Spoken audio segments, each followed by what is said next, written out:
Un pour le transport de GPL, pour alimenter la station de Hassermel. En 2018, c'est la délocalisation de la station GPL vers l'extérieur. Elle a été inaugurée en 2018 pour le transport de GPL. Et en 2019, comme on l'a vu tout à l'heure, c'est la station Aérobéen. Actuellement, c'est-à-dire en termes d'extension, Sonatrach, c'est-à-dire la TRC, a projeté la réalisation d'un nouveau projet d'envergure, et qui a été confié pour la première fois par Sonatrach à des entreprises nationales avec une main-d'œuvre à 100% algérienne. Donc c'est la première fois dans l'histoire de Sonatrach qu'un projet de telle envergure soit confié à des entreprises nationales. Aussi, le projet actuellement, pour une durée de 36 mois, actuellement le projet il est en phase d'engineering, il est pratiquement à 25% d'avancement, où on espère, Inch'Allah, pour une capacité de 30 millions de tonnes.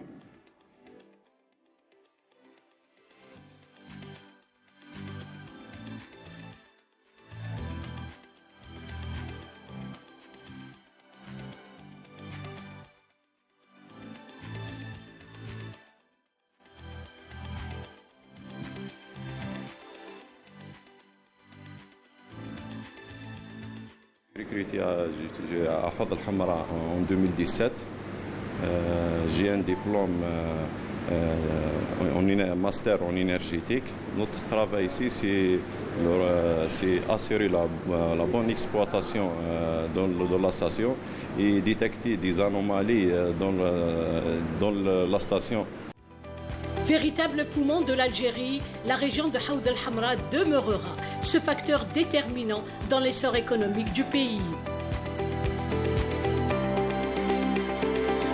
Direction à présent la région TFT, Tinfouye Tabankort, située dans le bassin d'Ilizi à 290 km au nord d'Inaménas, environ 500 km au sud-est de Hassi Messoud. TFT, une surface d'un rayon de 150 km. La région TFT de production de pétrole est l'une des 11 régions de la production de gaz et de pétrole de Sonatrach, deuxième après Hassi Messoud en termes de production de pétrole brut. Sa première mise en production remonte à l'an 1963. TFT a connu depuis 1971, date de la nationalisation des hydrocarbures, nombreux développements accélérés.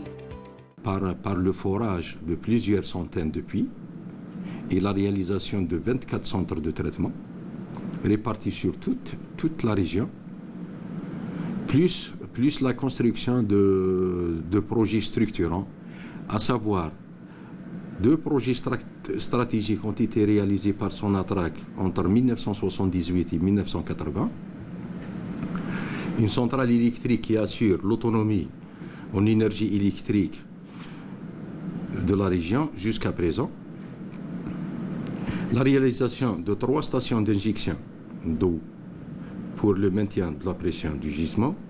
Actuellement, elle produit en moyenne 52 000 barils jour. Un engagement total et des briefings quasi quotidiens pour s'enquérir de l'état de l'outil de production et coordonner entre les différents chefs de structure pour une évaluation de l'état des lieux.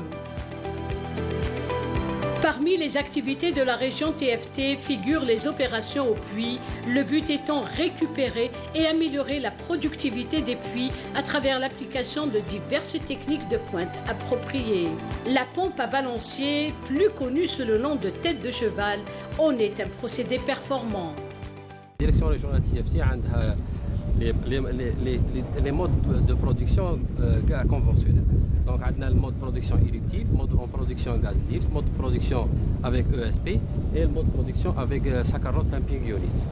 Donc, on utilise les pompes à balancier additif, les puits à faible productivité pour une meilleure récupération. Donc, les puits Hado, ce puits TFT 103 a une productivité de 350 barils jour. Donc, on a commencé de produire par le mode de production SRP, Sakharov Pumping Unit, dans la région de TFT depuis avril 1999, dans le champ Tieferni. Actuellement, le champ Tieferni produit avec 7 pompes SRP avec un débit de 800 barils jour. À Hassibarouda, 30 km de la région de TFT, les travaux sur le workover s'enchaînent à l'infini. Reprise des puits et augmentation des débits de leur production oblige. On est là aux plateformes du puits HBDA 6, Hassibarouda 6, avec l'appareil workover TP 182, un TP. On est là sur la plateforme du puits qui était en mode de balancier sur carotte. Vu la chute de pression ici dans ce réservoir, on va essayer de changer le mode de production qui sera en ESP, Electrical Submersible Pump, c'est-à-dire pompe émergée électrique, et en même temps on va faire un forage en directional drilling, un forage dirigé horizontal. Après, on va équiper le puits en Electrical Submersible Pump. Je crois que ce puits sera le puits pilote. C'est la première fois de faire ça en horizontal, c'est-à-dire compléter le puits en pompe émergée et qui sera foré en horizontal et sera un puits pilote. S'il aura réussi, on va refaire la même opération pour les autres puits. Des ingénieurs et des cadres avec une expertise avérée en matière d'hydrocarbures défient cette chaleur de plomb et poursuivent les missions qui leur incombent, animées d'une forte conviction inaliénable. L'unité TGA est conçue pour la récupération des gaz initialement torchés au niveau des centres de séparation. Les gaz récupérés des différents centres de séparation et puits passent par 4 étapes de traitement. La première étape, c'est l'étape de compression. La deuxième étape, c'est la déshydratation au niveau des tours de tamis moléculaires. La troisième étape, c'est l'étape de traitement ou la récupération des condensats. La quatrième étape, c'est l'étape de récompression afin que ces gaz puissent être utilisés au niveau de la région. Une quantité de gaz est utilisée comme gaz lift pour les puits de pétrole. L'autre part est utilisée pour les centrales électriques. Le surplus est utilisé comme gaz commercial. Le dernier projet de modernisation et de rénovation se trouve être le revamping de la principale unité de traitement de gaz. On a commencé le projet en mode EPC, Engineering Procurement Construction, en octobre 2020. Après on est maintenant actuellement en phase construction. Le taux d'avancement actuel est de 70%, le taux d'avancement global est de 87%. La réception provisoire est prévue fin août 2022. Cette station est en service depuis 1987. Donc plus de 35 ans de service. Donc on doit changer plusieurs équipements, notamment les scrubbers, rebundle des compresseurs, 6 compresseurs de gaz, plus échangeurs gaz et gaz liquide. Actuellement, nous sommes sur un important projet de rénovation. Il s'agit du revamping de la principale unité de traitement de gaz, qui nous permettra, Inch'Allah, d'assurer une bonne performance de gaz lift pour assister les puits producteurs de pétrole et de pouvoir commercialiser environ 2 millions standard mètres cubes jour de gaz. Nous roulons jusqu'au site d'implantation du nouveau centre de séparation à Massac à TFT, un projet structurant mis en service en 2021. Il a été scindé en 3 phases. La première étant la réalisation du centre, le réseau de collecte et les manifolds satellites associés. Les manifolds satellites récupèrent et acheminent toute les effluents, les acheminent vers un manifold principal. Ensuite, c'est la batterie de séparation qui sépare les 3 effluents. Donc tout ce qui est brut est récupéré vers le centre CPC, tout ce qui est gaz est acheminé vers l'UTGA et tout ce qui est de l'eau est acheminé vers un bassin de décantation. À la clôture du projet, on envisage un gain de 2800 barils et contre 1,2 million de standard mètre cube de gaz. En parallèle à ce projet, donc la direction régionale a entamé le développement d'une découverte éloignée de 180 km au sud-est de la direction. Donc le projet consiste en 2 phases. La première phase, nous avons la réalisation d'un EPF la reprise de 5 puits. Il y aura des opérations spéciales. La deuxième phase du projet, c'est la réalisation d'une ligne de 56 km de diamètre 8 pouces pour l'expédition de la totalité de la production. L'apport a excentré de 3000 barils initialement par jour.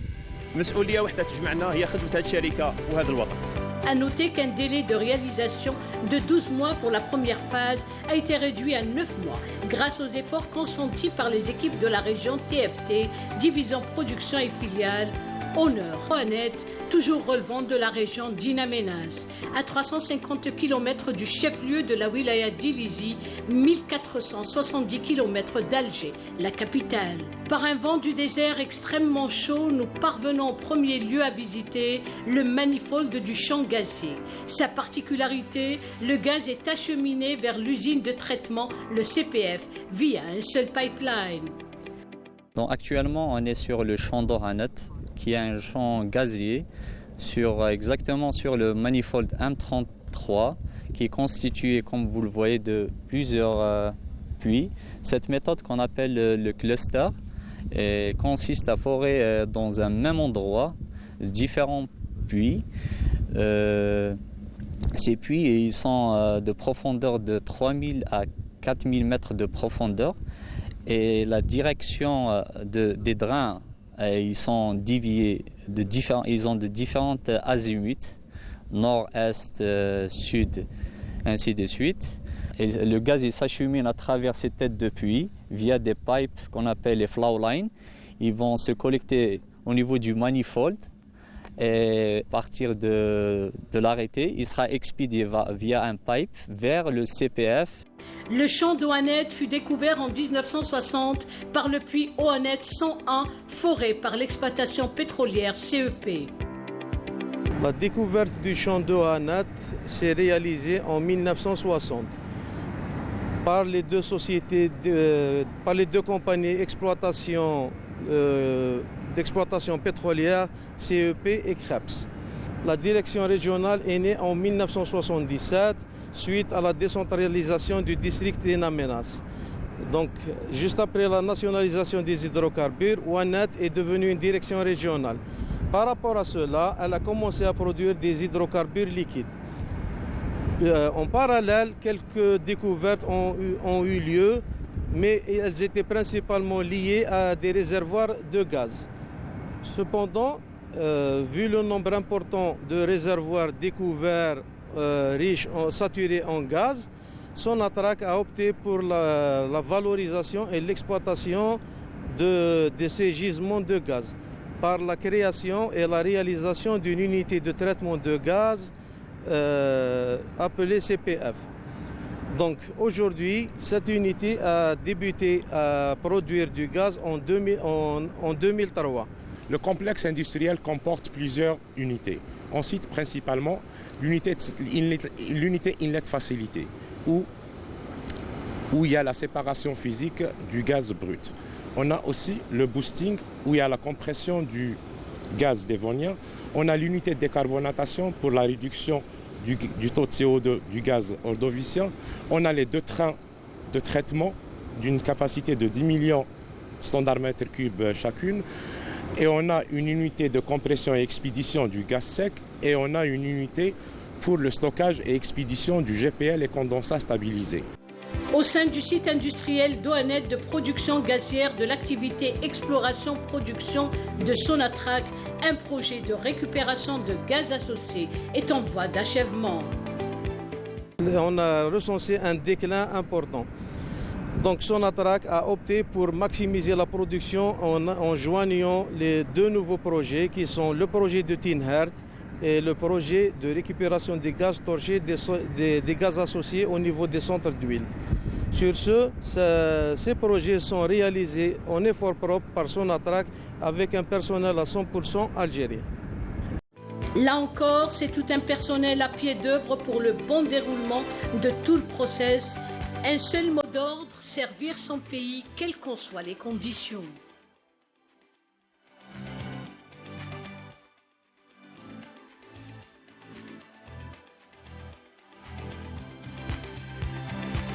Toujours relevant de la région d'In Amenas, nous sommes à présent dans la région de Stah, partie intégrante du plateau de Tinhart, 280 km au nord-est d'Ilizi, 1100 km au sud-est d'Alger.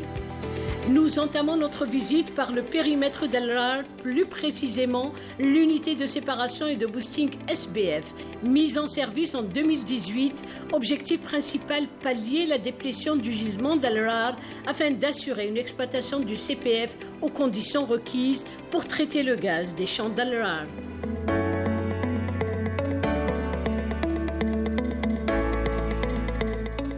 La capacité nominale de cette installation est de 24,7 millions standards mètres cubes par jour. L'installation est composée de plusieurs sections, à savoir une unité de séparation gaz et liquide, comme vous voyez ici, un stock catcher, une section de compression qui contient 4 freins de compression à 2 étages, une section de démercurisation gaz et liquide, une section des utilités qui contient de l'air, de l'azote et ainsi de suite, et une unité de traitement des eaux.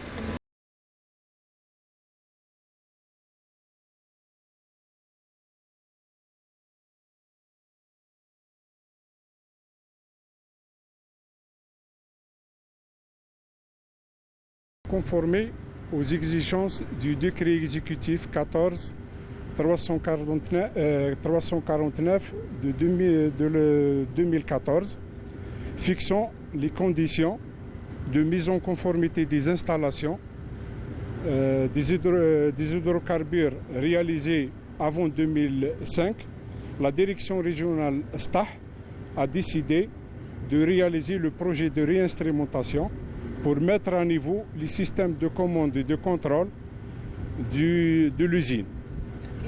Et ce, afin d'optimiser l'outil de production, résoudre le problème de l'obsolescence des équipements installés, augmenter la disponibilité et la fiabilité de la protection de l'installation. Le CCR, Central Control Room, centre névralgique de tout le système, un investissement lourd pour des équipements de pointe et un personnel hautement qualifié qui veille au grain. Au laboratoire de STAH, cet éternel garant de la qualité, on procède à différentes analyses du produit fini, objet d'expédition, gaz sec, GPL, condensat et pétrole brut, et ce, conformément aux spécifications propres à la commercialisation. Il est composé principalement d'un analyseur de mercure. C'est un système d'analyse qui peut facilement mesurer la quantité de mercure dans le gaz naturel et le pétrole brut. Instrument de la chromatographie en phase gazeuse. Cet appareil est le cœur du laboratoire. Il permet de déterminer la composition du gaz de vente, gaz combustible, GPL expédié. Grâce à nos résultats, vont pouvoir faire le réglage des paramètres, le calcul de la production journalière pour être toujours dans la conformité. Le complexe gazier d'Al-Rar, mis en service en 1984 avec ses 4 trains identiques, est conçu pour traiter le gaz humide afin d'obtenir du gaz sec pour être expédié vers Hassermel et le condensat et le GPL vers Haoud al-Hamra, du butane et du propane, enlèvement par camion-citerne par Naftal. La direction régionale de STAH, on a commencé par l'exploitation des 2 champs d'huile. C'est STAH et Merksan. Pour STAH, il a été découvert en 1971 et l'exploitation elle a commencé en 1975. Pour Merksan, c'est en 1974 avec une exploitation en 1975. Après, l'exploitation pour le gisement de gaz, on avait une petite unité de récupération de gaz au niveau Al-Rar en 1961. 1984, c'était la mise en service de notre complexe gazier avec 3 trains. Et avec le temps, nous avons aussi développé le Rar Ouest en 1996 avec la mise en valeur du 4e train, d'une capacité de 6 700 000 par train. Donc on peut traiter jusqu'à 24 millions, 25 millions. Au niveau des unités de production d'huile, tout notre gaz produit, il est récupéré. Nous sommes possibles l'une des régions qui récupère tous ces gaz associés. Donc ils sont valorisés, traités, on récupère le condensat, le GPL, et on traite aussi le gaz. Avec les années, nous avons aussi enregistré le développement de champ de Tinhart. Le champ de Tinhart, c'est un champ, donc nous avons 193 puits qu'on va développer. Parmi eux, en 2021, nous avons mis en exploitation 20 puits avec des technologies récentes qui nous permettent de gagner du temps.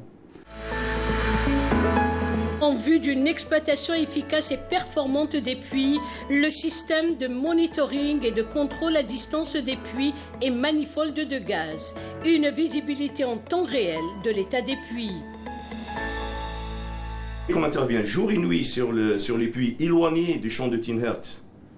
Alors ce système nous aide beaucoup et minimise les déplacements, surtout la nuit. Ce qui nous engendre une sécurité optimale pour nos agents qui interviennent sur site. En plus de ça, on évite le déplacement sur site qui est de minimum de 2 heures de durée.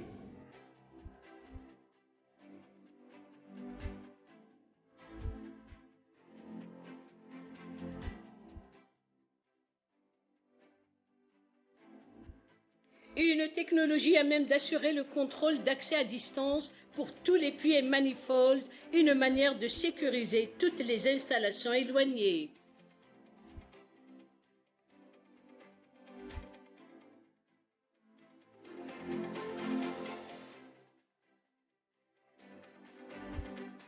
La région de Stah est également dotée de sa propre centrale électrique, fournissant ainsi l'énergie nécessaire aux différents sites de la région et à d'autres sites de Sonatrach tels DP Ohanet, Zeraitin, El Djelé, ainsi qu'au village d'Ohanet et de Timarwalin. Toujours d'énormes pas franchis par Sonatrach pour servir au mieux le pays. Extension de l'ancienne centrale électrique a été mise en service en 2012. La puissance totale de la centrale électrique est 108 MW. Notre centrale électrique garantit les besoins énergétiques des différentes unités de production, plus les bases de vie installées à la direction régionale Stah, la direction régionale Ohanet, le groupement Sonatrach Sinopec et le champ de Eugélie. Conformément à la politique nationale concernant la transition énergétique et les énergies renouvelables et dans le cadre des projets 1000 MW, la direction régionale Stah a été choisie comme site pilote pour réaliser une centrale électrique photovoltaïque de 10 MW. L'objectif de ce nouveau projet est de rationaliser la consommation des gaz afin de préserver les ressources énergétiques. Prochaine destination, la direction régionale d'In-Amenas, 1600 km au sud-est d'Alger, 200 km au nord-est du chef-lieu de la wilaya d'Ilizi. Une superficie de 30 000 km². Là encore, nous remontons l'histoire, nous nous dirigeons à une soixantaine de kilomètres de la région d'In-Amenas, à la frontière libyenne, pour y découvrir le puits d'Idjeli 101, premier puits de pétrole brut foré dans la région, dont le début d'exploration remonte à l'an 1960. Aujourd'hui baptisé Feu Boukelel Mohamed, premier directeur régional du secteur d'In-Amenas. La direction régionale d'In-Amenas, elle est divisée en deux, donc secteur Est et secteur Ouest. Là, on est au niveau du secteur Est. Donc le secteur Est comprend les périmètres Ouantaradet, Idjeli et Zarzaitin Nord-Est. Au niveau du périmètre d'Idjeli, on a 3 sections. Donc c'est la section eau, la section gaz et la section pétrole brut. La section gaz, c'est la récupération des gaz torchés, c'est l'unité RGTE. Au niveau de la section eau, c'est la section d'injection, c'est l'unité d'injection d'eau pour le maintien de pression au niveau du gisement. Et la section pétrole brut, c'est la section où on prend en exploitation les 80 puits actuellement en service au niveau du centre de séparation. Donc on fait la séparation, le stockage et l'expédition de pétrole brut. Donc ici on est en face au premier puits foré en Algérie, c'est le puits DL 101. Début de forage c'est 1955, fin de forage c'est 1956. Le débit initial de la production il est entre 2,5 à 3 mètres cubes heure, environ 470 barils. La profondeur de puits est de 881. Le début d'exploitation de ces puits-là, c'était en 1960 avec l'installation des centres de séparation. Unité de récupération des gaz torchés Djeli, un des engagements forts du groupe Sonatrach pour un objectif hautement environnemental.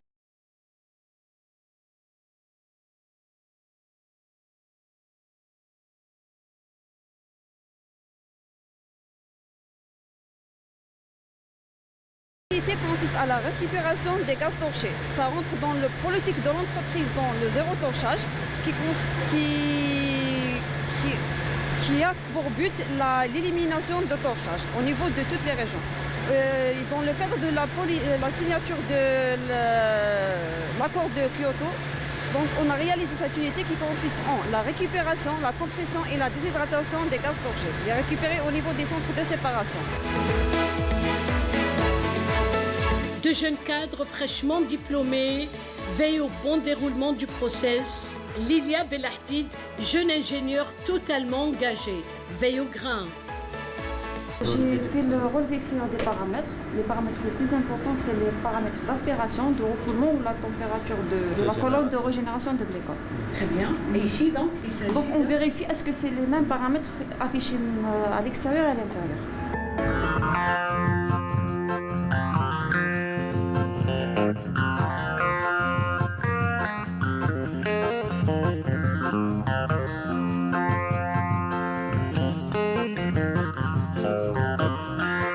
Nous parvenons à l'UDA, l'unité de déshydratation de gaz d'acékefaf créée en 2014. Le gaz produit et traité au niveau de cette unité est destiné à alimenter les villes avoisinantes d'Ilizy et de Janet en gaz de ville et en électricité. Le caractère social par excellence de Sonatrach, voire de l'État algérien visant l'amélioration des conditions de vie des populations d'Ilizy et de Janet est parfaitement mis en évidence. On est sur le point environ 130 km du chef-lieu de la commune d'Ilizy. L'unité a été mise en service depuis décembre 2014. Elle est créée pour alimenter les deux villes, Ilizy ainsi que Janet, en électricité et en gaz de ville. Comme vous savez tous, Sonatrach, c'est un caractère social qui a son objectif d'alimenter toutes les populations possibles en énergie, d'électricité ainsi qu'au gaz de ville. L'unité est alimentée par deux puits qui se trouvent au niveau de gisement à ACKFF, ASN1 et ASN8. Les capacités de production de gisement en place sont très grandes. On peut aller environ de 2040. Notre unité a une capacité de design 150, mais on peut aller jusqu'à 250 000 m3 standard.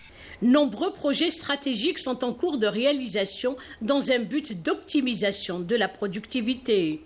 La direction régionale Inaminas, du point de vue exploitation, est scindée en deux secteurs. Secteur Est comprenant les périmètres d'Ijeli, de Zarzaitin Nord-Est et de Wantardert, TRT. Le secteur Ouest qui comprend les périmètres de Tsegenturin, la Reculée, Gara, El Adeblarach et ACKFF.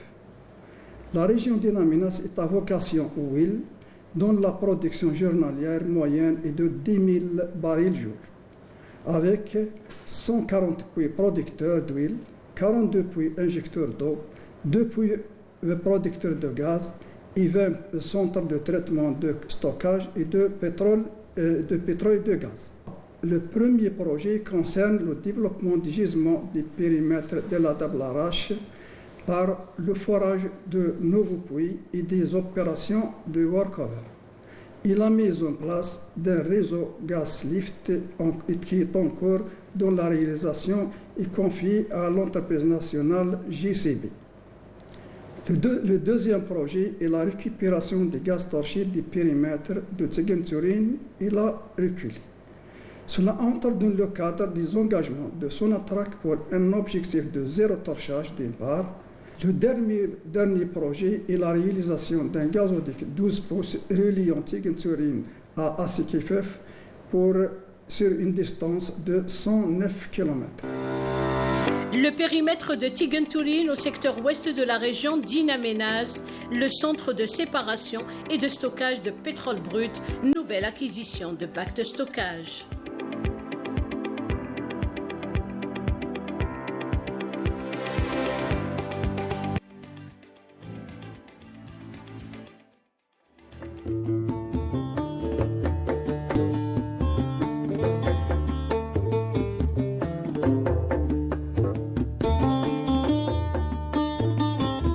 Nous sommes à présent à Timimoun, oasis saharienne, capitale du Gourara.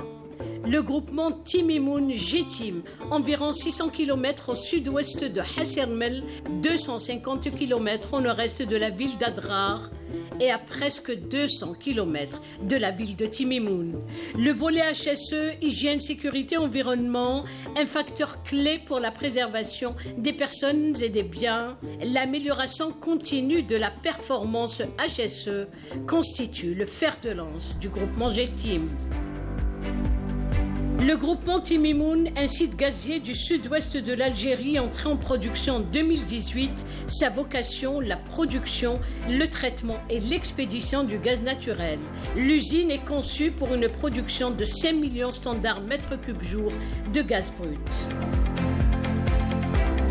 Donc, certaines données sur le groupement. Donc, le contrat d'exploitation a été signé en décembre 2017. Donc, la première production, le first gaz, était le 24 février 2018. Le premier puits foré était en mars 2016.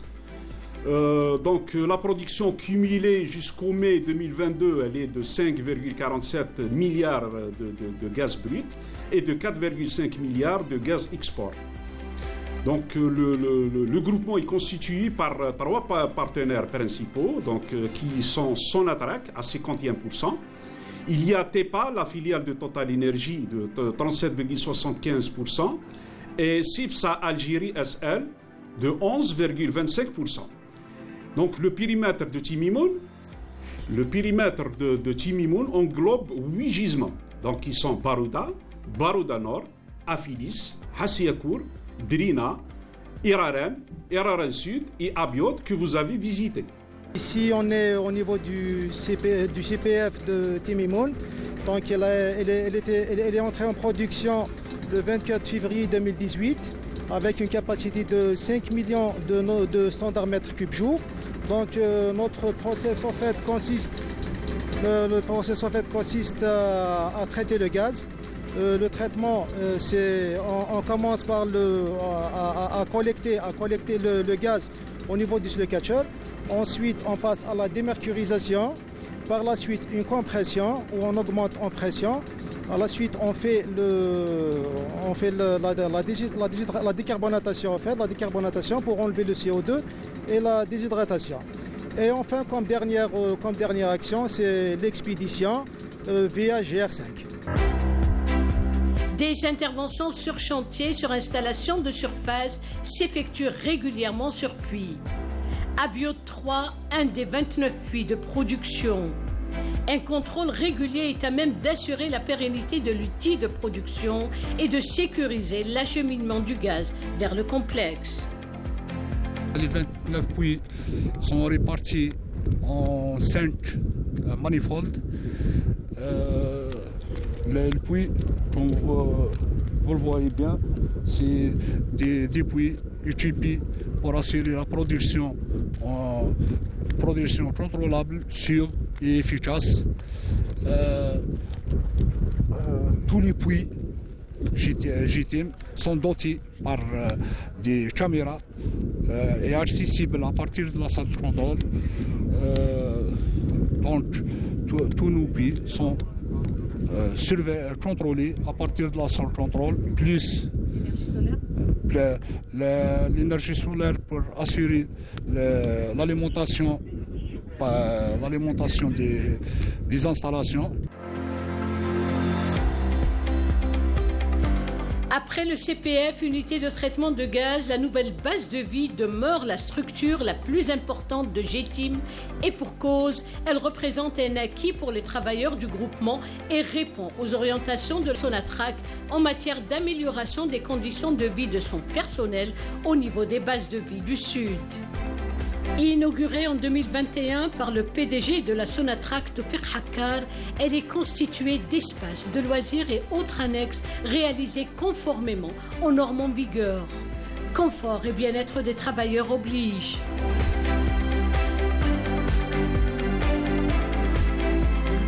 Le groupement Timimoun GETIM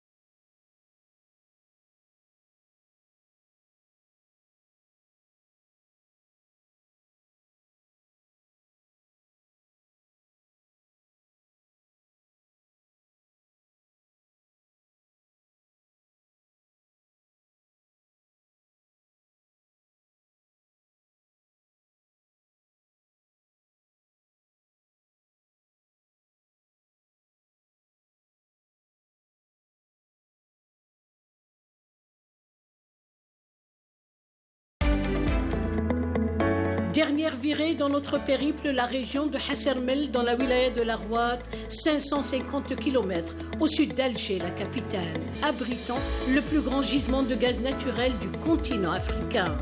Notre visite concernera le CNDG, Centre national de dispatching gaz, dont la mission principale repose sur le transport et le dispatching du gaz naturel produit par les champs sud-est et sud-ouest moyennant les stations de compression intermédiaires et des terminaux arrivés, ainsi que le dispatching de gaz réceptionné aux clients nationaux et internationaux.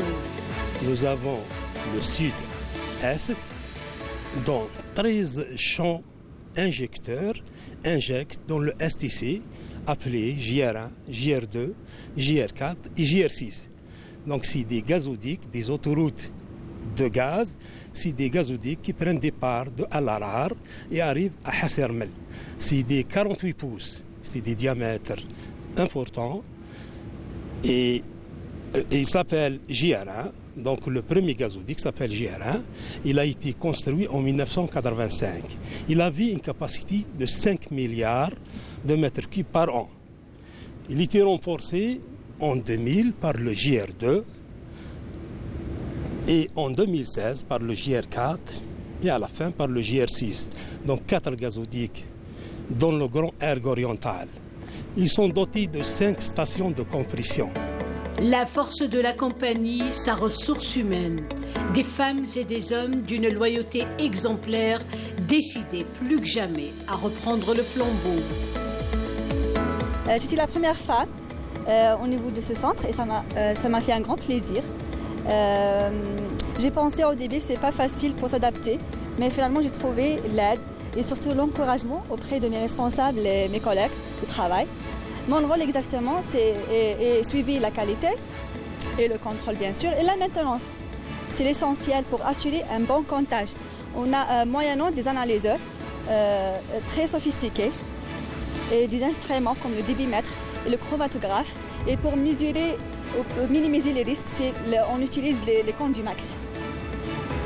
Pour assurer un bon comptage finalement et pour respecter les spécifications du client, nationaux et internationaux.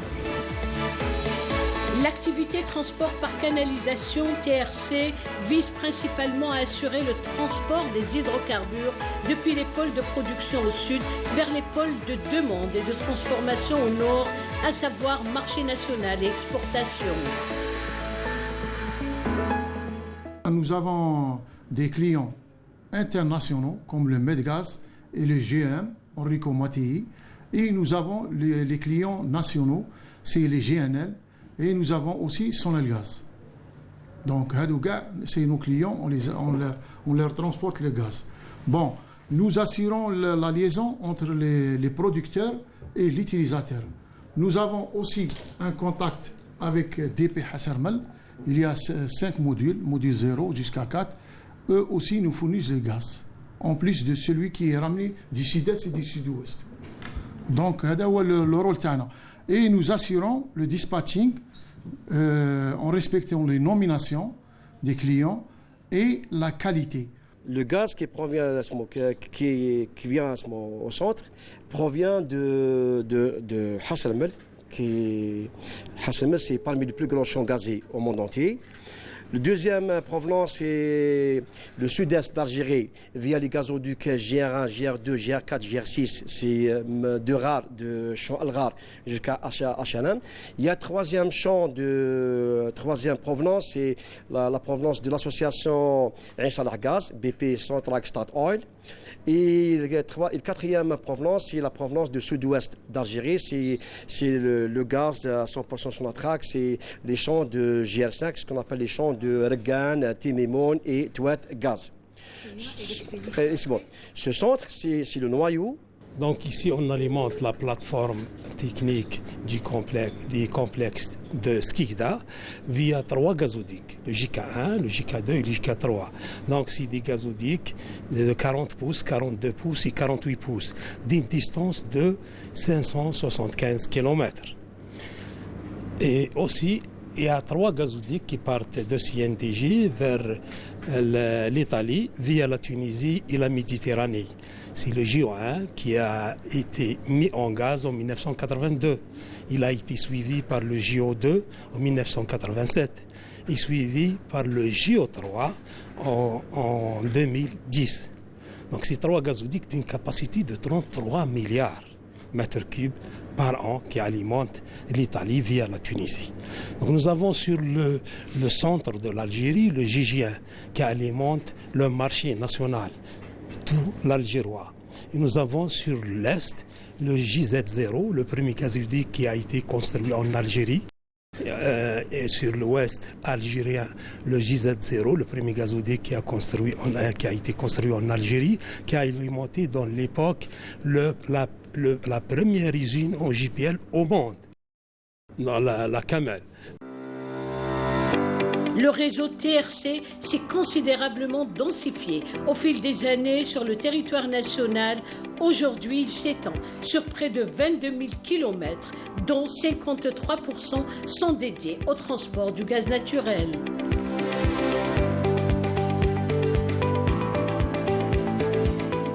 Les réalisations de Sonatrach sont gigantesques et les découvertes ne sont pas en reste. La dernière en date, celle du gaz à condensat dans le périmètre de Hassermel, permettant à Sonatrach de consolider sa position sur le marché mondial en tant que fournisseur sûr et fiable des hydrocarbures dans un contexte mondial marqué par une forte demande. L'évaluation préliminaire de ce potentiel à Hassermel a démontré un volume variant entre 100 et 340 milliards de mètres cubes de gaz à condensat.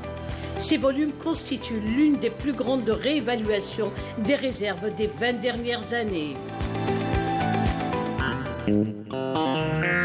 En outre, durant le seul premier trimestre de l'année en cours, Sonatrach a réalisé 3 nouvelles découvertes de gisements pétroliers, dont une importante au niveau du périmètre de Tougourt, avec un gisement estimé à hauteur d'1 milliard de barils.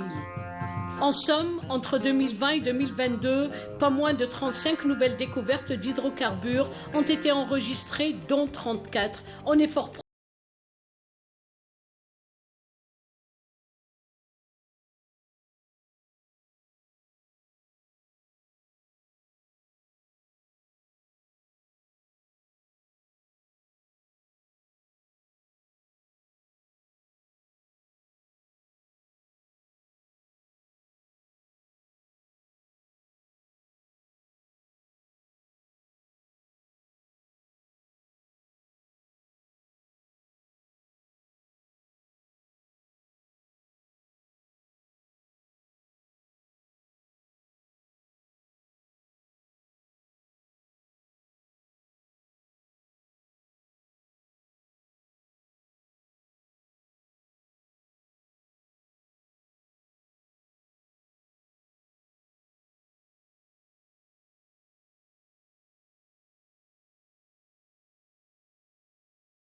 s'achève notre grande et belle aventure, nous ayant conduit dans le sud algérien de l'extrême est jusqu'à l'extrême ouest de notre grand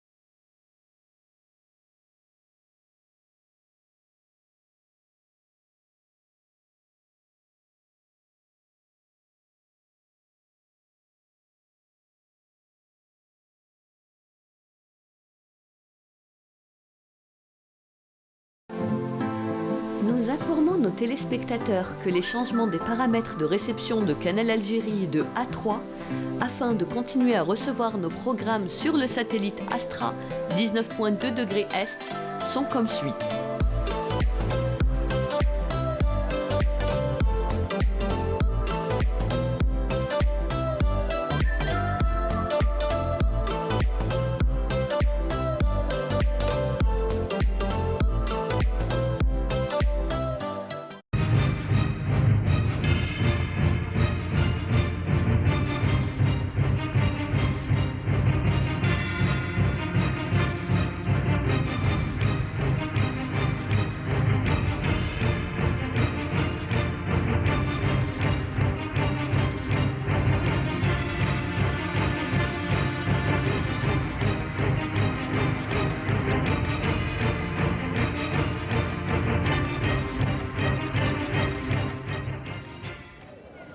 Bonsoir et bienvenue à tous dans les dossiers de la mémoire. Bienvenue dans cette esplanade, ce monument dédié aux amis de la guerre de libération nationale et à tous ceux qui ont soutenu la guerre de libération nationale. Nous allons justement évoquer ce soir avec vous les réseaux de soutien au Front de libération nationale entre 1954 et 1962 en Europe et dans les Amériques. Pour revenir sur cette question, j'ai le plaisir de recevoir le chercheur en histoire et l'auteur Rachid Khattab. Monsieur Rachid Khattab, bonsoir et bienvenue dans les dossiers de la mémoire. Merci. Nous avons déjà dans une première émission abordé la question de l'internationalisation de la question algérienne, mais aussi la naissance des premiers soutiens à la guerre de libération nationale, leur famille politique, leur nombre également. Mais j'aimerais savoir aujourd'hui comment ces soutiens se sont manifestés. Ces soutiens à la lutte de libération nationale algérienne ont été de formes multiples. Alors ça va du soutien à l'hébergement, la logistique, etc., au soutien moral, au soutien par exemple dans le domaine de l'information, dans la mobilisation de l'opinion publique, ou des opinions publiques de ces pays où se manifestaient ces manifestations. Mais il y a une remarque à faire qui est importante, il s'agit plus de soutien d'individus ou de groupes d'individus mais pas de partis politiques en entier ou de pays. Ça, il faut être clair. Parfois, ces soutiens ont été souvent à contre-courant des opinions dominantes dans ces pays, quel que soit en France ou en Allemagne ou en Italie, en Espagne ou aux États-Unis, ou même dans les pays d'Amérique latine. Hein. Donc c'est des initiatives qui se sont regroupées ou agglomérées et ont constitué un appoint fondamental pour non seulement aider les militants algériens qui étaient pourchassés, en fuite, etc., et aussi le soutien aux réfugiés et je crois qu'il y a un fait important qui est très fort, c'est celui de... c'est-à-dire, ces gens ont pu faire mobiliser l'opinion publique internationale et qui a constitué, disons, un apport à la réussite et à la victoire de la lutte du peuple algérien.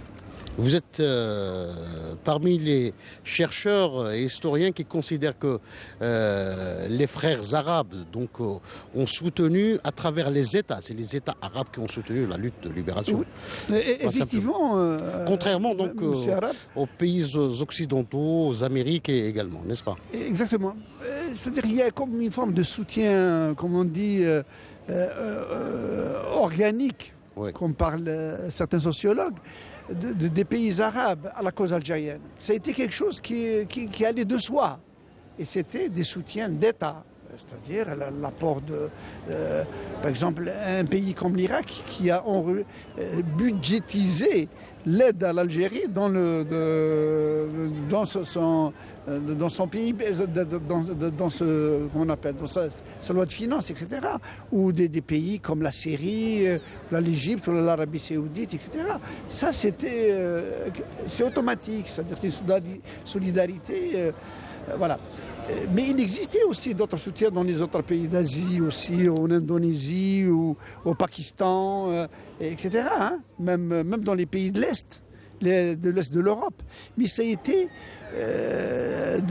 sous des formes, on ne peut pas parler d'individus là, c'était des attitudes ou des positions d'État par rapport à la guerre de libération nationale algérienne.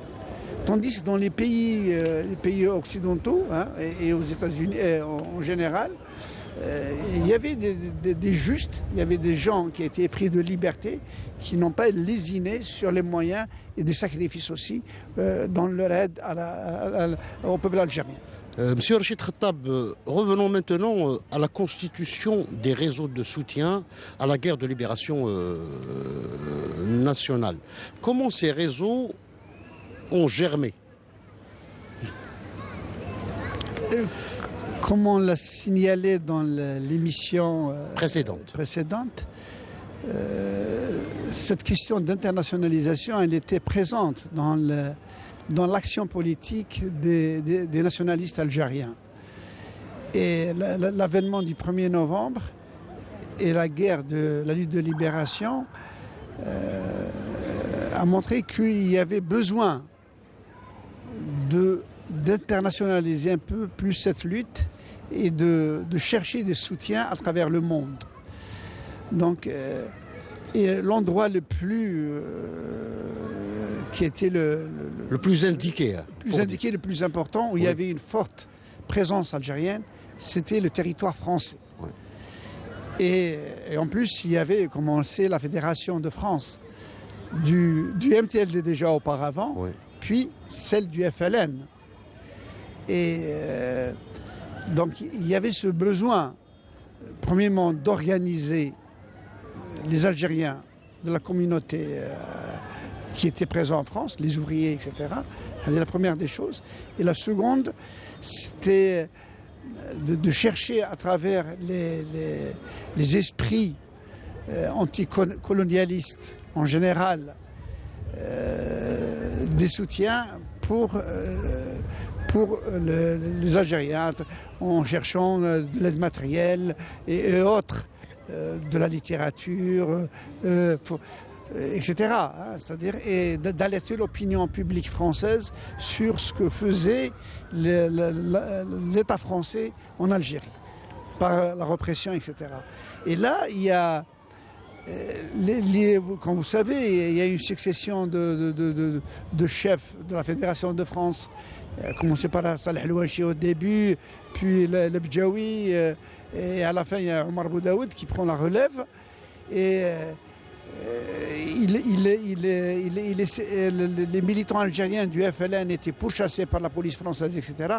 Et alors il cherchait de l'aide auprès des Français qui ont commencé à solidariser avec les Algériens. Et là, il y a eu, tout le monde, en France on peut dater ça, il y a eu la création du réseau Janson. Oui. Parce que Janson, ça remonte à octobre 1957, chez lui, au Petit Clamart, dans la région parisienne, où un groupe de gens qui se sont regroupés. Il y avait un prêtre de la Mission de France, 2 prêtres de la Mission de France. Il y avait Urvoas, je crois Mamet, et un autre 3e qui était le père d'Avzi. Oui. Une grande figure, c'était le seul étranger qui était permanent du FLN, oui. Il avait un pseudonyme, c'était Martin. Et il y avait Hélène Quéna et les Janson, Colette et Francis, ainsi qu'un journaliste, j'ai oublié son nom, voilà, ça arrive. Hein. Ouais. Voilà. Donc c'est là, il y a la constitution de ce premier réseau. De ce premier réseau qui avait des tâches particulières. Alors, quelles étaient ces tâches Les tâches, au début, donc en 1957, les tâches de ce réseau, c'était comment... Parce qu'on les a surnommés les porteurs de valises. C'est après. Voilà, après 1960, c'est une appellation journalistique. Oui. Hein, mais au début, c'était des tâches bien définies. Parce que il ne faut pas oublier une chose qui est très, très importante et qu'on oublie souvent, c'est que la guerre de libération, c'était juste 9 ans après la guerre mondiale, ouais. Où dans l'opinion française, il y avait cet esprit de résistance. Et Francis Janson était un ancien résistant. Ouais. C'était un ancien résistant. Et beaucoup de gens qui étaient... Avec lui, qui étaient d'anciens résistants, qui savent ce que c'est justement la lutte clandestine, etc. C'était pas quelque chose qui est créé ex nihilo. Mais lui, c'est-à-dire leur tâche, c'était comment accompagner les Algériens, faire les transporter, les caches d'armes, les caches de tracts, les déplacements. Exactement. Et après, comment on appelle, ces soutiens ils deviendront plus tard transfrontaliers, etc.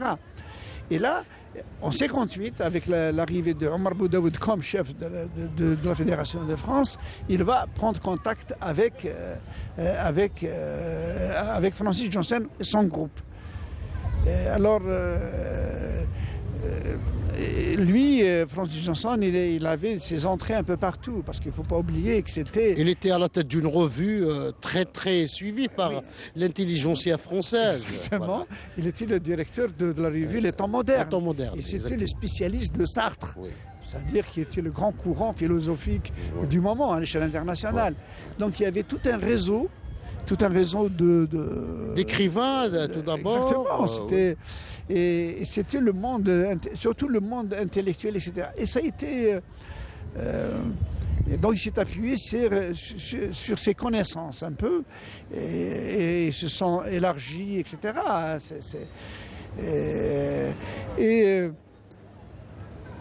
Voilà, donc c'est à partir de 57-58 que la création du réseau Janson, qui aura... mais à côté de ce grand réseau...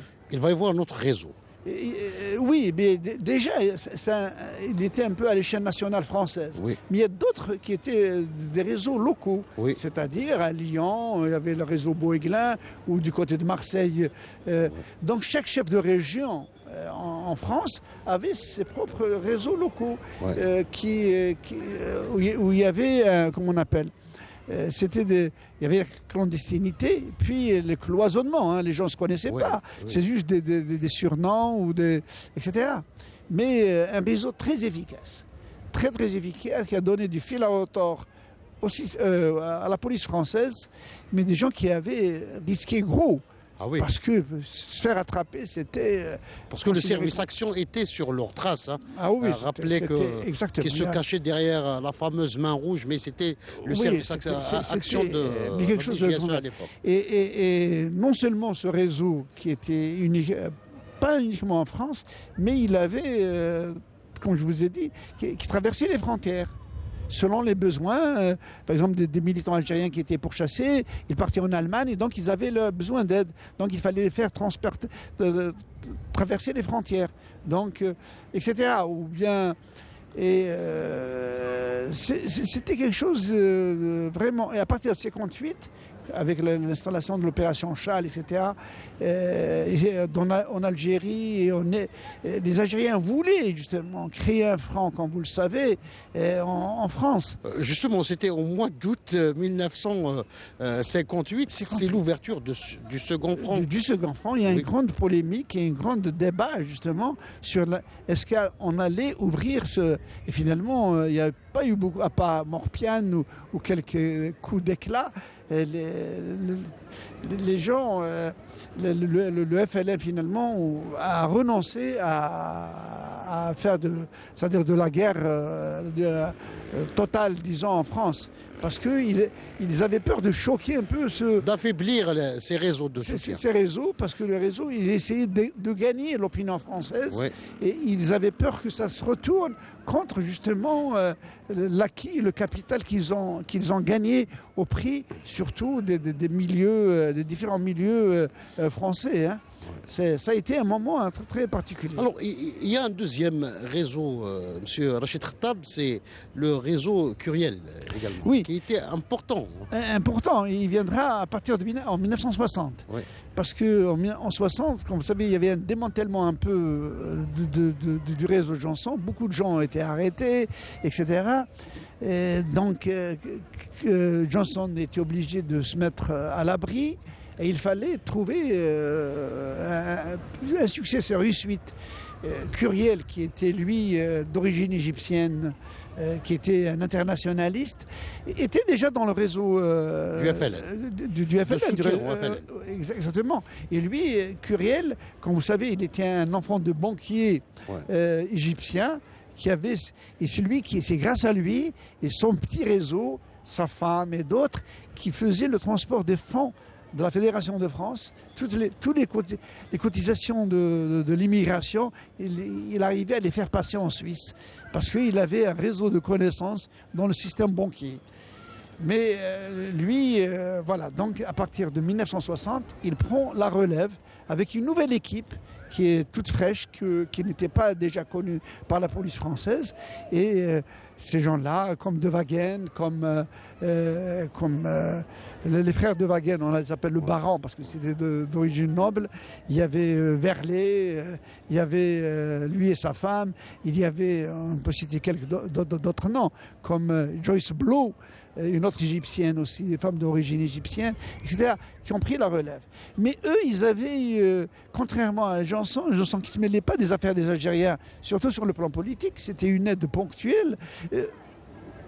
Par contre, Curiel, lui, il a voulu constituer, disons, un mouvement qui s'appelle le mouvement anticolonial français, qui était d'obédience communiste. Et là, ça a commencé des frictions avec le FLN. Ouais. C'est-à-dire les gens du FLN ne voulaient pas qu'ils se mêlent de l'idéologie voilà, mettons l'idéologie de la Révolution. Il y a eu une rencontre très forte un peu qui s'est déroulée en 1960 dans une ville suisse qui s'appelle Saint-Sergue, où il y avait la présence justement. Il y avait Curiel, il y avait Francis Janson, il y avait Omar Boudaoud, il y avait beaucoup d'autres. Et là, il y a eu des frictions et Omar Boudaoud a posé les conditions, c'est-à-dire, voilà. Donc, il ne voulait pas... Parce que les dirigeants algériens voulaient préserver, d'ailleurs c'était clairement écrit dans le journal Moudjahid, il fallait préserver la révolution des deux blocs. Des deux blocs. Et c'était ça justement, vous avez bien fait de soulever cette question, parce que la doctrine de la politique étrangère du FLN, qui était la neutralité.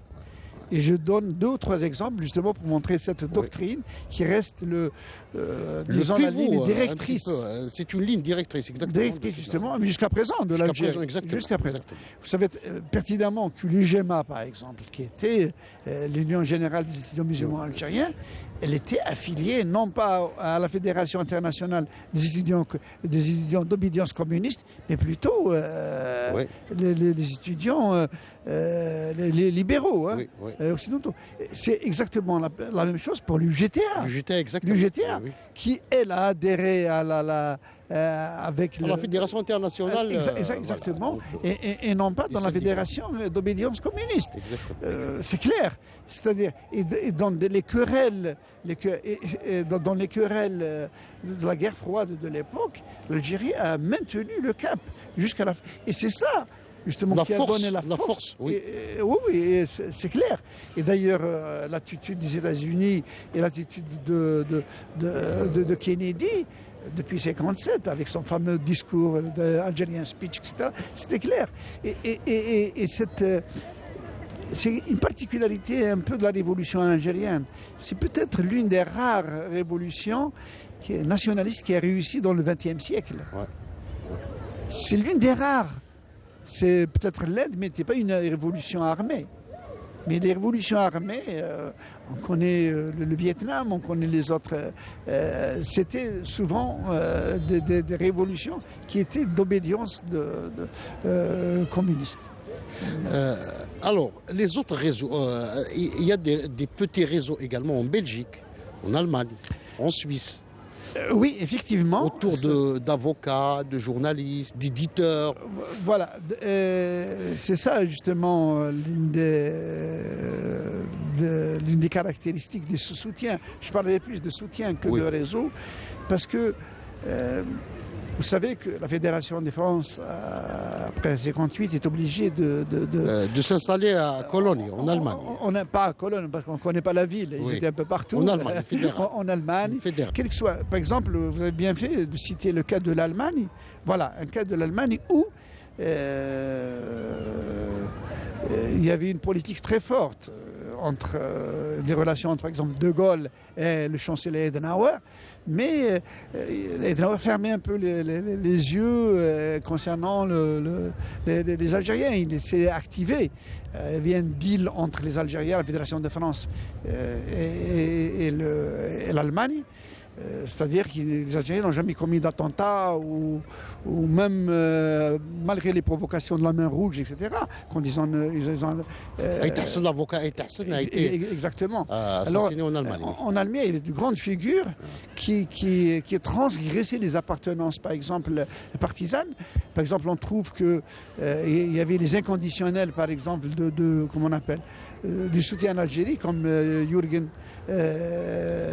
Wisniewski, par exemple, qui lui, c'était un député du SPD qui a énormément joué dans le soutien aux Algériens. Et on raconte même qu'il utilisait même son argent de poche pour financer, par exemple, un journal qu'il éditait à Cologne, justement. Et voilà. Et sa famille utilisait même sa propre voiture pour transporter des Algériens pour chercher du boulot dans des usines allemandes, etc. Parce que les Algériens qui étaient pourchassés partaient en Allemagne. Mais à côté du SPD et la jeunesse et sa jeunesse, il y avait aussi des gens qui appartenaient au Parti social-démocrate. C'est-à-dire pas plutôt au Parti conservateur, ou des hauts fonctionnaires de l'État allemand qui ont aidé les Algériens. Et il y a les G-Metal aussi dans le monde syndical, etc. Où il y avait aussi l'extrême gauche, avec une grande figure qui s'appelle Young Class. Je vois que tous les gens qui étaient de la Fédération de France et ceux qui étaient en Allemagne connaissent cette figure, qui était un ancien anti-nazi, notoire, etc. Le cas de la Belgique aussi, c'est pareil. Oui. Le cas de la Belgique, où il y avait le comité pour la paix en Algérie, qui s'occupait justement du soutien aux Algériens. Il y avait aussi le collectif des avocats. Le collectif des avocats avec Cécile Drey, il y avait, on peut citer de nom, Moreau, il y avait beaucoup de monde, Merci, etc., qui prenaient la relève justement du collectif des avocats en France, et tous les gens qui fuyaient le nord de la France et partaient en Belgique. Ils étaient assistés, aidés par ce collectif. Et qui avaient leur entrée un peu partout, même au sein de l'Assemblée belge, etc. Oui. Je parle du monde francophone. Hein. Et puis il y a le cas italien également. C'est spécifique, les Italiens. Le soutien était vraiment sincère, inconditionnel, jusqu'au bout. Alors les Italiens, alors on connaît un peu le soutien du PSI, du PCI, c'est-à-dire le Parti communiste italien, avec une tête comme Berlinguer ou Togliatti, etc., qui étaient des gens avec un aura assez particulier. Mais il y avait aussi les gens de la démocratie chrétienne. Oui, la Pira, le maire de Florence, par exemple. Voilà, la Pira qui était une grande figure. Florence, la ville universitaire et des arts. C'est un ancien résistant et antifasciste. Et il y avait aussi le grand, comment on appelle, Mattei. Il y a eu Lusato, il y avait beaucoup et beaucoup il y a même dans les petits collectifs, les comités de non-violence, l'Inza Dal Vasto. Oui, ça c'est en France, Dal Vasto, parce que c'est vrai, il y avait finalement les appartenances étaient multiples, plusieurs familles politiques. Par exemple, on n'a pas cité en France toutes les gens qui étaient, par exemple, les chrétiens de gauche ou les chrétiens progressistes, qui ont joué un rôle, les Barras, Mondous, comme on a dit, et puis il y avait ces intellectuels ces intellectuels libertaires. Les libertaires, les premiers, les pionniers, mais il y avait tous ces gens aussi qui étaient tout en étant, par exemple, qui étaient autour des revues, comme l'Esprit, comme Témoignage chrétien, comme l'Express à un moment, comme le Nouvel Observateur, etc. Et tous les gens qui ont fait le fameux manifeste des 121. Souvent les gens oublient ça. C'est avec le monde artistique. Des gens comme les Gianni, des gens comme les Poliagov. C'était vraiment... Alors, qu'est-ce qui fait que, j'aimerais poser cette question, cette solidarité, donc est-ce que la révolution algérienne, la question algérienne était spécifique ou bien comment vous expliquez cet élan de solidarité internationale? Pourquoi les gens se sont mobilisés pour la question algérienne? Je crois qu'il y a eu derrière, moi je suis sûr, il y avait une histoire c'est une épopée. Et je crois que les Algériens, à travers l'appel du 1er novembre, par exemple, quand on lit les Algériens essaient de montrer que ce n'est pas que la guerre d'Algérie, ce n'est pas une guerre de religion, une guerre civile. Et son seul ennemi, c'était le colonialisme et le système colonial. Et je crois qu'il y avait cette histoire par exemple, les Français mettaient toujours en avant cette histoire de la minorité, leur minorité, le peuplement, les 3 départements, etc. Puis les Algériens, non. Le texte de la Soumam aussi. C'était très clair. Ils voulaient établir un pays où il y aura l'égalité, où il y aura la liberté, souverain. Et je crois que c'était quelque chose qui a énormément émerveillé le monde. D'ailleurs, Rachid Khattab, même l'appel du 1er novembre, ce n'est pas une déclaration de guerre, c'est d'abord une proposition de paix. Parce que la négociation y est. C'est-à-dire... C'est ça, c'est un peu les idéaux portés par la révolution algérienne, etc. Et on n'en dit jamais assez, hein, parce que je crois qu'il y a eu... on n'a pas assez travaillé. Je parle des intellectuels, etc. Je parle des historiens, etc. Je crois que la révolution algérienne était grande, hein, bien sûr. Mais je crois qu'on ne dit jamais assez. Et on est dans un endroit, il y a un monument là. Je crois que... dédié donc en hommage à tous ces soutiens à travers le monde, des gens qui, au-delà de leur appartenance ethnique, religieuse, politique, idéologique ou politique, ont vu dans la révolution algérienne une réalisation, je peux dire un mot fort, un rêve, hein, un rêve de vivre ensemble. Un idéal voilà. Oui. Et je crois que ça a transgressé les frontières. Hein. Voilà. Et l'une des victoires, justement, je crois que c'est cet aspect-là qui a aidé, a permis à l'Algérie de gagner, de gagner la bataille. De gagner la bataille. Un mot, on termine avec. On a oublié donc d'évoquer l'Amérique latine. Oui. Voilà. Oui. Et là, je vais dire quelque chose. Il y a un rappel. En 1957, quand la première fois la question algérienne a été posée à l'ONU, il y avait un représentant d'un pays, le Costa Rica, je crois, qui a voté contre l'avis de son gouvernement. Et il a été viré. Il leur a dit j'ai suivi la justice et la conscience. Il a préféré voter contre la résolution qui ne voulait pas reconnaître son propre pays. Voilà. Et contre la résolution, contre la directive de son pays. C'est aussi un hommage à nos diplomates de guerre de l'époque. Hein. Oui, le travail qui a été fait au niveau notamment de l'ONU. De l'Amérique latine, il y avait un travail considérable. Il y avait considérable qui a été à travers soit en Amérique, les États-Unis d'Amérique, l'Amérique du Nord, au Canada même, et en Amérique latine. C'était il y avait des gens qui comme l'ancien représentant du Croissant Rouge algérien, qui n'était pas musulman, qui était l'abbé Béranguer, qui lui, avec un passeport cubain à un moment, sillonnait l'Amérique latine. Il a fait changer, basculer le vote des pays d'Amérique latine en faveur de la cause algérienne à l'ONU. Voilà. C'était un travail considérable. Et De Gaulle était obligé d'envoyer Malraux pour le contrecarrer. Le grand Malraux, hein, c'était à l'époque, le ministre de la Culture, etc. Parce qu'il voyait lui, il est parti, il était enseignant au début à Santiago de Chili, etc. Mais il y avait beaucoup d'intellectuels qu'on ne connaît pas encore. Je crois qu'il faut faire des recherches, etc.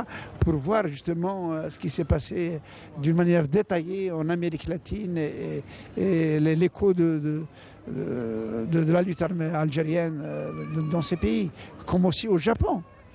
Au Japon, il y avait un comité au Japon où des Japonais ont essayé justement, ils ont bien accueilli, comme il s'appelle, Ben Hbilis, qui était le premier représentant à partir de 1958. Il y avait des écrivains, il y avait des poètes, des gens qui ont fait des pièces de théâtre. D'ailleurs, le livre La question de Haleg a été joué sur les planches au Japon. Il y avait monsieur comment il s'appelle, j'ai oublié son nom, il y a Tanaguchi, je crois qu'il est toujours vivant. Il y a voilà, il y avait beaucoup d'autres, ils étaient dans le livre que j'ai écrit sur... Pour dire donc l'écho de cette révolution a été entendu même dans le Pacifique, donc les Antilles, un peu partout. Et il ne faut pas oublier aussi les pays du Nord. Les pays du Nord, la Suède avec Olof Palme et toute la jeunesse justement suédoise, le Danemark, même en Angleterre, en Hollande, qu'on n'a pas cité aussi. Il y avait deux grands réseaux justement en Hollande qui ont joué énormément justement dans le soutien des Algériens. J'ai cité le cas de l'Allemagne et de la Hollande, mais la Suisse aussi. La Suisse, alors, c'était un lieu de transit, permanent. Quasi permanent. Il y avait des individus très attachants, d'ailleurs, qui ont énormément joué pour parce que surtout dans le pays francophone, pour la divulgation, par exemple, tous les écrits, par exemple, les écrits qui étaient interdits en France, comme les éditions de la Cité avec Nils Anderson, ou bien le cas de l'Italie avec Fratinelli, etc., qui a fait aussi un travail fantastique dans le domaine de l'édition, et puis pour justement porter haut la voix de l'Algérie. Mais le cas de l'Italie, c'est vrai que c'est assez particulier. parce que c'est vrai, on connaît l'attitude un peu qui était très un peu contre l'Algérie au début, avec le Parti communiste français. Hein, il faut le dire, hein, le Parti communiste français n'a pas soutenu les Algériens. Il a exclu même les Algériens voilà, ce n'est qu'après qu'il a essayé de se rattraper. Mais les communistes italiens, non, n'ont pas fait ça. Ils ont aidé les Algériens. Ils ont aidé les Algériens. Et voilà, donc... Voilà, donc on termine cette émission en beauté. Vous avez fait une recherche sur ces soutiens, etc. Est-ce que vous avez abouti, est-ce que votre travail est abouti donc à une conclusion Oui, moi je trouve que c'est mon travail. Je crois que ça a apporté un peu, peut-être que j'ai essayé modestement de déterrer certaines choses et de faire connaître tous ces soutiens des êtres humains, des hommes et des femmes. Et les femmes étaient très nombreuses aussi, oui. Très nombreuses, qui ont soutenu les Algériens à travers le monde. J'ai essayé de les répertorier. Moi, j'en ai répertorié plus, disons, 1000 dans mon livre. Et c'est une liste qu'on peut ouvrir encore plus. Et d'ailleurs, le livre a été traduit en langue arabe aussi. Oui. Et je crois que le fait, on est dans ce lieu qui est une reconnaissance. Le fait de reconnaître leur donner leur place auprès des Algériens et de reconnaître leur pardon, je ne trouve pas les mots parce que c'est un hommage, une reconnaissance, oui. C'est une reconnaissance éternelle. Voilà. Et parce que c'est nos frères et nos amis dans les moments durs. Et c'est une reconnaissance de la patrie algérienne, de notre pays, de ce qu'ils ont fait pour nous. Et c'est grâce à eux aussi qu'on a connu la liberté. Voilà, merci beaucoup, monsieur Rachid Khattab. Je rappelle que vous êtes un chercheur, vous êtes auteur, vous avez écrit plusieurs ouvrages sur les amis donc, de la guerre de libération nationale. Vous avez également écrit le dernier livre consacré à un grand militant du mouvement national, Lamine Debarine. Je tiens à remercier également toute l'équipe technique qui m'a aidé à préparer cette émission. Je remercie les responsables de l'office Riyad al-Fath et les responsables du musée central de l'armée. Excellente soirée et à bientôt.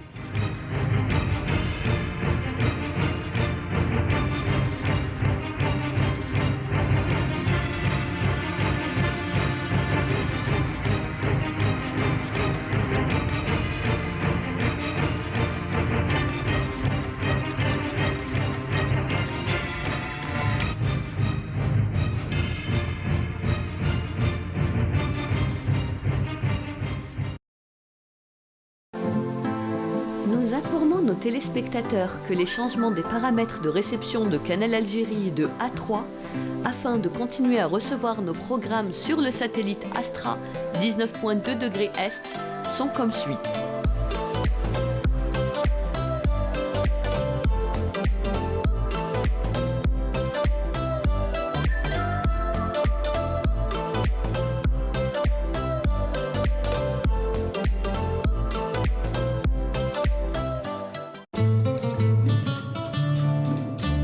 استمتعوا بهذه الجولة السياحية مع اتصالات الجزائر. اتصالات الجزائر دائما أقرب.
استمتعتم بهذه الجولة السياحية مع اتصالات الجزائر. اتصالات الجزائر دائما أقرب. Nous informons nos téléspectateurs que les changements des paramètres de réception de Canal Algérie de A3 afin de continuer à recevoir nos programmes sur le satellite Astra 19.2 degrés Est sont comme suit.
ياسمين وش بك؟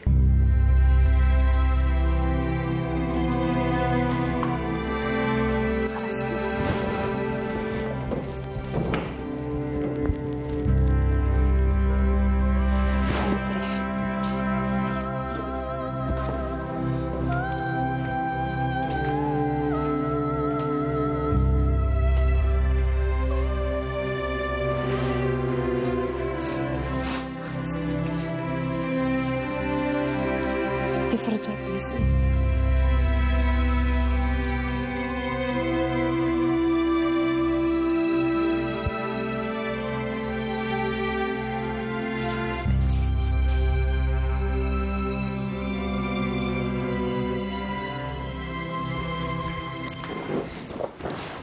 شراكي هاجر صافا؟ الحمد لله، نقولوا الحمد لله كده. الحمد لله. انت لاباس؟ مصطفى لاباس؟ صافا لاباس الحمد لله. كمان الوقت لافاك ما تلاقيناش. صافي بوكو ترو لونطون. شوفي كريمه، رحت للحانوت تاع مصطفى، هو اللي بعثني للدار. مشيت نسقسي ياسمين واش راهي؟ صافا الحمد لله. الحمد لله. فؤاد حب يخبرها، كون حابه ترجع للماريكان تشوف راجلها، تعطي له برك الباسبور، هو يتكلف بكلش. كتر خيركم هاجر. كريمه نعرفوا بعضنا من لافاك، بس نورمال نعاونوا بعضنا، ولا اني غلطه؟ ان شاء الله. شفيتك نخلي لك النيميرو، قولي لها تعيط. داكور داكور. استنى.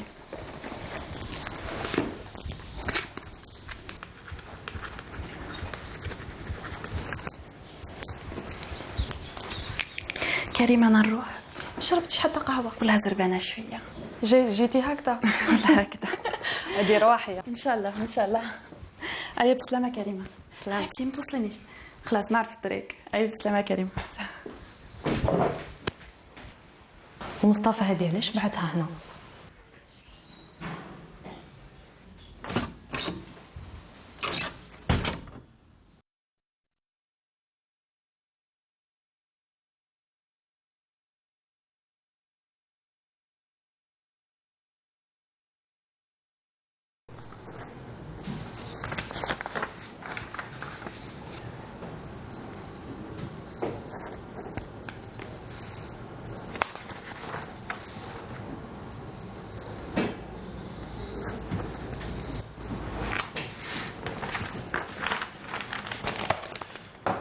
جيب لي قهوة.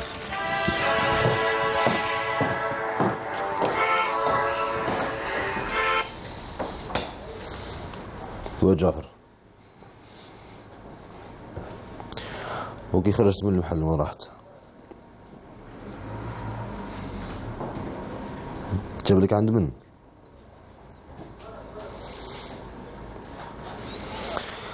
خلاص عيط له وقولوا الخدمة تاعك خلصت وروحوا للديب ومن بعد شوية نجي.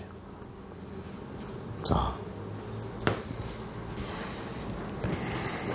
مصطفى ياسمين راهي عندك يا مصطفى. مليح درك نعرف شو ندير معك يا طارق. نعرف شو ندير معك. عيط لابوليس. ماشي منها ماشي منها.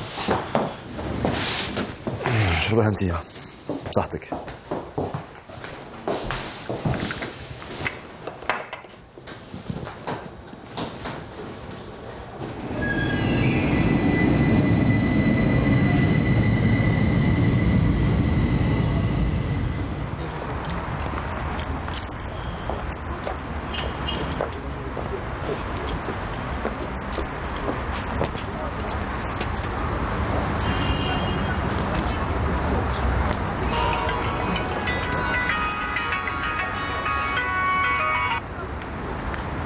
وي لميا سالو هاني خريت لك الحوايج عند لبنى. لميا قولها ترد بالها على روحها. صح باي باي.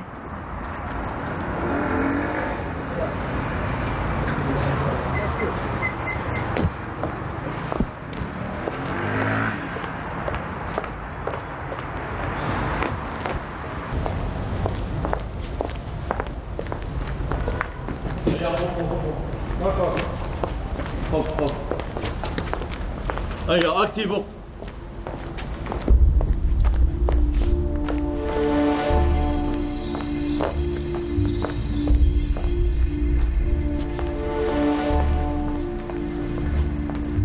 هيا هيا.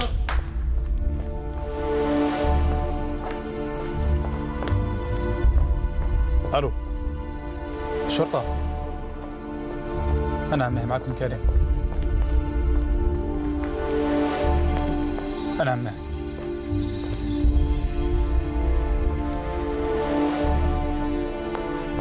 والله غير نبقى نتبع فيك كي يضلك. دوك تعرف شكون هو كريم.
درت البابا؟ هدني يا ولد، وراك من قراتك في الجامعة، اللي بيني وبين باباك ما يخصكش. تخسروا دراهم كبار وتقول لي ما يخصكش. راهو مريض بزاف، بصح قول لي خسرته ولا سرقته؟ باباك ربي يشفيه، وكي نكمل الخدمة اللي عندي نروح نطلع عليه. إذا بابا ما قدرلكش أنا نقدر لك. سويته. هاي في الأمان.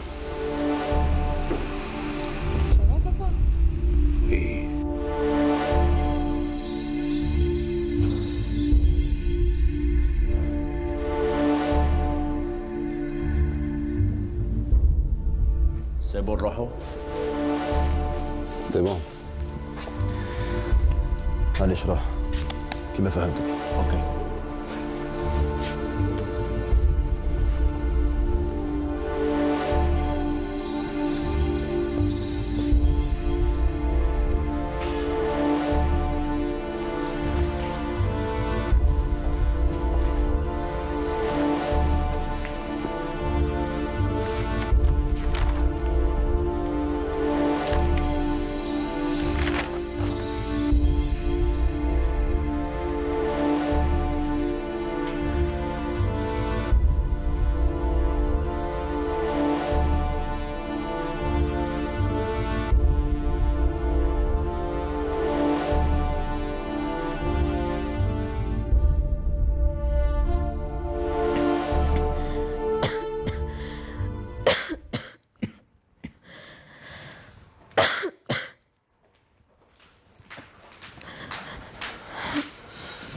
أمل، كيفاش راكي تحسي روحك بنتي؟ واش يوجع فيك؟ كلش ماما كلش راسي. ليش على فيك النار؟ اسنى نروح نجيب لك دواء. شوية ماما.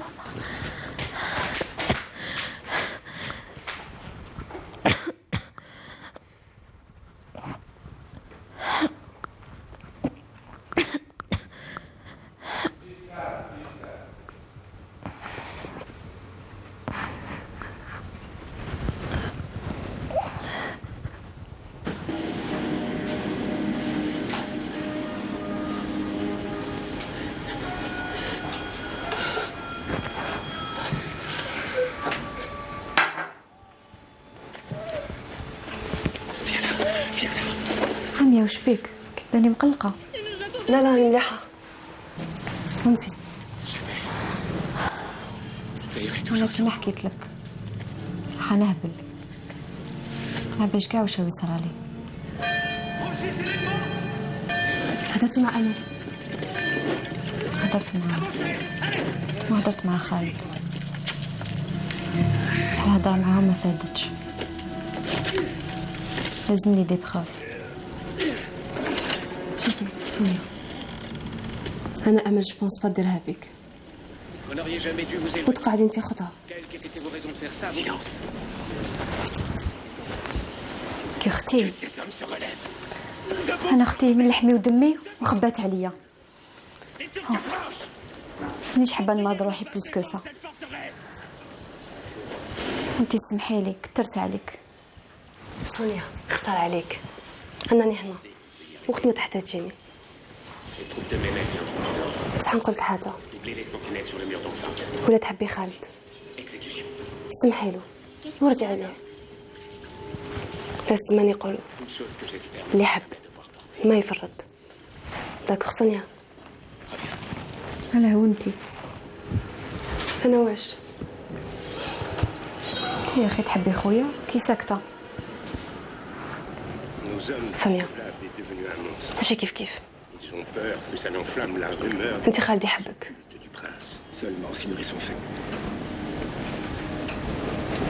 ربي يفرج. انا نروح.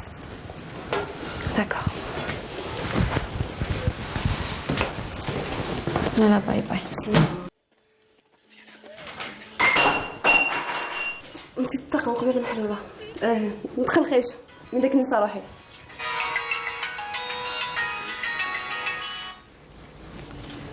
كيما فينا هيتولي بالبريفي. هذا السر خالتي، حبي يسمع صوتك. هيا روحي ريحي ودوك يعيط لك. تفرج ان شاء الله. جيسبر ماك مخبيه عليه حتى حاجه، ما ديرش كيما ياسمين. تخافيش.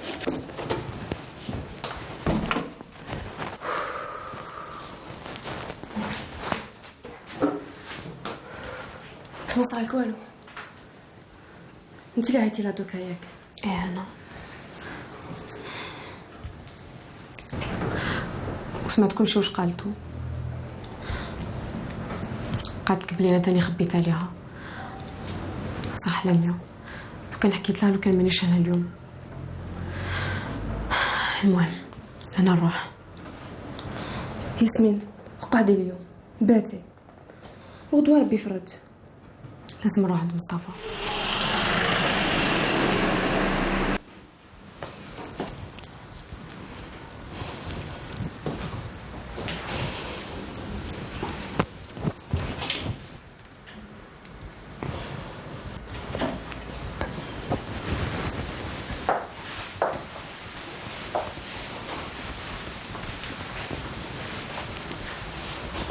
كريمة وراه ياسمين؟ ما كاشها. وعلاش وين راحت؟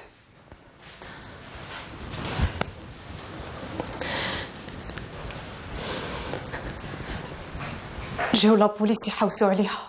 كيفاش؟ جاو لا بوليس يحوسوا عليها هنا في داري؟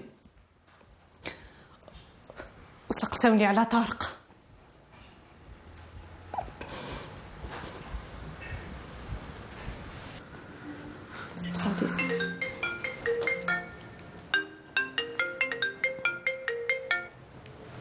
الو. ايه راني جايه.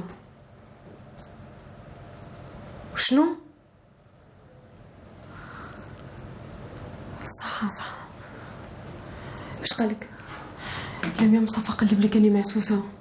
البوليس يتحوس عليا في جال طارق. كيفاش غندير لميا؟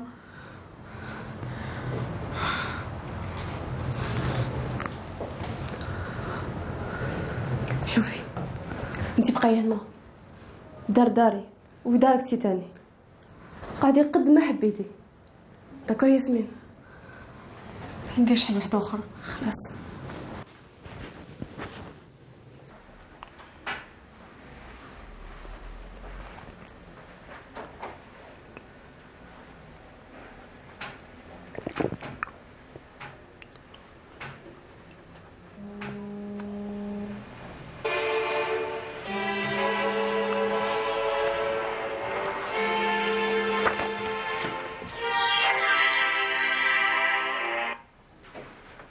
وي جعفر، علاش مستنيتوش حتى الصباح؟ عادي خلاص.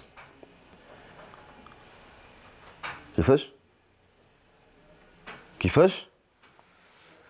ادي كاع جماعة دوك الكراج وخرج كاع السلعة دايرة تما دوك.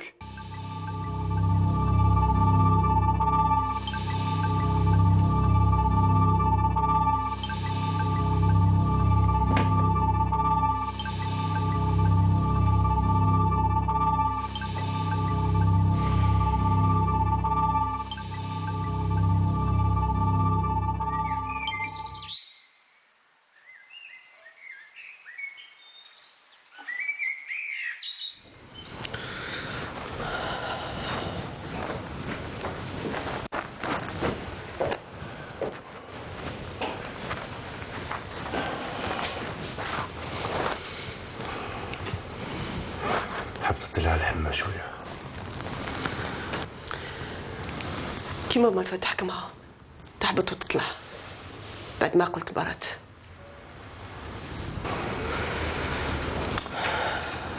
شتي يا سعاد لو كان داك النهار خليتيني راح نجيب لها طبيب كانوا ما درك على بالنا علاش عندها الحمى هادي. نبيل شفتها ريحت ولات لقرايتها تبدلت شويه ولات ما تهدرش بزاف بصح ما قلتش تمرض هكذا.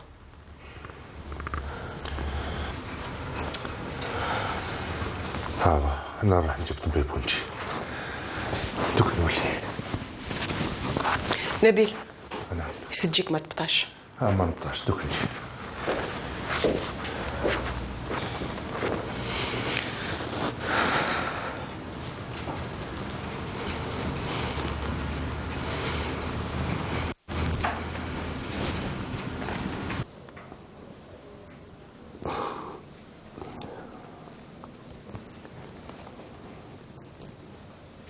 سمعي، من وقتاش وليدك رجع يبات لبرا؟ قال بلي عنده خدمة ما يقدرش يجيبها للدار تاع الموسيقى والغنى نتاعو. ما حبش يقلقك، بات عن صاحبه. هذا ما كان. يا زينب راه يغلط وانتي راكي تخبي عليه. انتي كنتي عارفة بأختك؟ ها؟ لا بابا، والله ما كنت على بالي. عايشين في دار واحدة، واحد ما على باله بواحد. يا أخي عائلة، يا أخي عائلة. حسين ما تقلقش روحك، اللي صار خلاص. ما نقلقش روحي، أنا موتي خير من حياتي.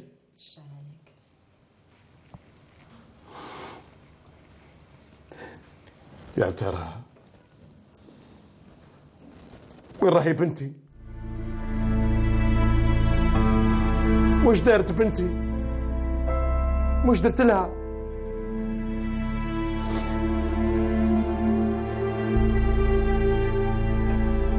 أنا اللي بعتها تقرا في الخارج.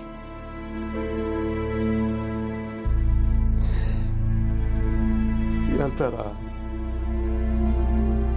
حافظت على نفسها ولا غلطت؟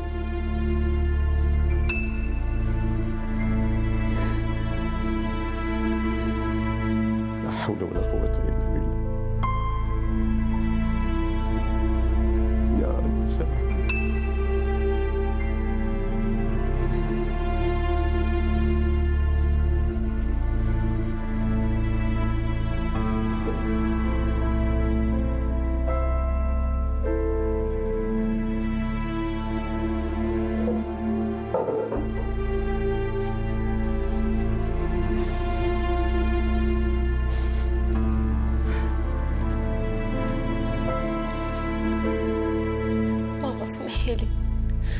والله ما كنت على بالي صراحة.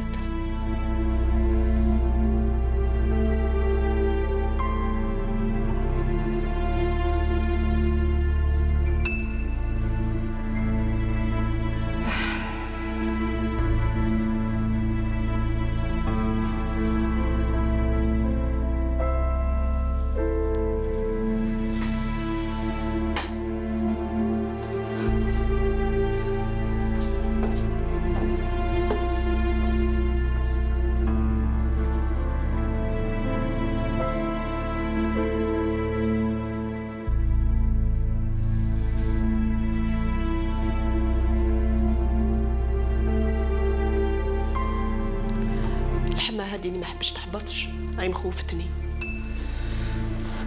ايما ما تقلقيش روحك، كي يجي بابا ويجي معاه طبيب.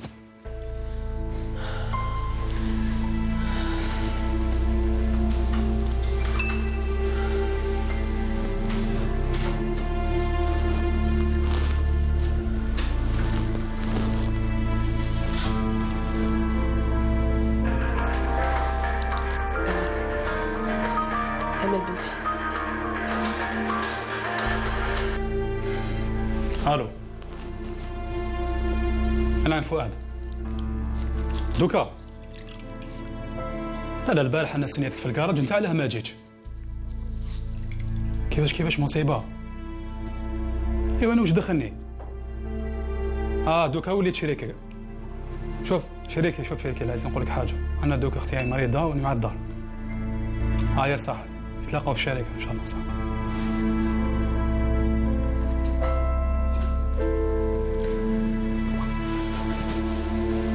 قالوا حضرات كما توقعت. لا انا ما درت غير الواجب ديالي. صح في امان الله. كريم ولا مازالت لك خدمه تقدر تروح وليديا؟ لا يا معلم، ما عطينيش خاطري انا نروح ونخلي امل في هذه الحاله. ريح معك. راني معاها ما تخافش. خلاص كيما تحبي. يا حقا كاش ما تكون حاجه ولا عيطيلي. ما عليه. بسلامه وليدي. على خير.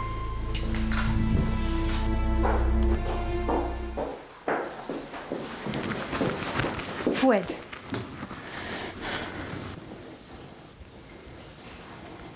واش كاين؟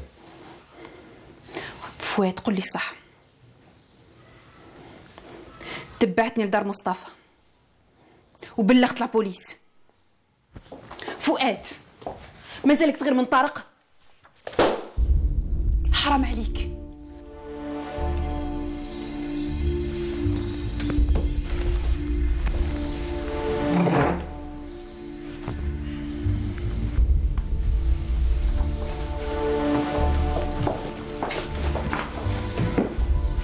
فؤاد ما يوصلكش ربي، طفلة ولية ما يوصلكش ربي. فؤاد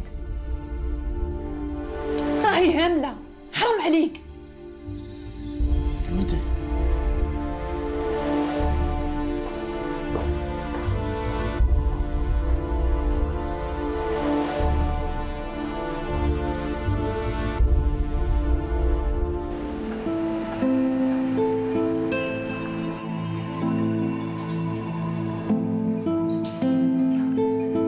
ما كنتش رايحة نجي. كان لازم عليك تجي، لازم نفريمها اون فوا بور توت. انا هاد ليستوار خلاص عياتني. ديجا خوك زاد تبعك هاد المره،